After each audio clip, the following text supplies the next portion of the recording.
তার যে device, phone কলের যে রেকর্ড, সব ডিস্ট্রয় করেছেন রাজীব কুমার। অতএব ওই তথ্যগুলো যদি সিবিআই তখন পেত, ইলেকট্রনিক্স ডকুমেন্টস ডিভাইস, তাহলে মমতা ব্যানার্জি এখন জেলে থাকতেন সুদীপ্ত সেনের সাথে। তাই মমতা ব্যানার্জি হচ্ছেন সারদার সবচেয়ে বড় বেনিফিশিয়ারি, এটা সবাই জানে।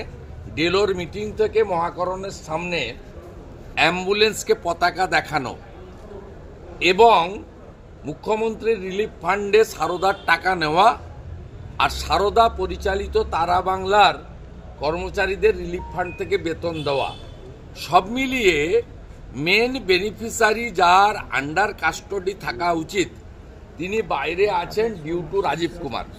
সেই জন্য একটা শীতের সন্ধ্যায় তিনি ধর্মতলাতে সারা রাত্রিব্যাপী ধর্ণা দিয়েছিলেন এই টেন্টেড আইএএস অফিসারের গ্রেপ্তার আটকাতে। স্বাভাবিকভাবে এটা return gift on the eve of New Year's Mamata ব্যানার্জিকে বাইরে থাকার জন্য তিনি রিটার্ন গিফট দিলেন রাজীব কুমারকে, যেহেতু তিনি তাকে সেভ করেছেন।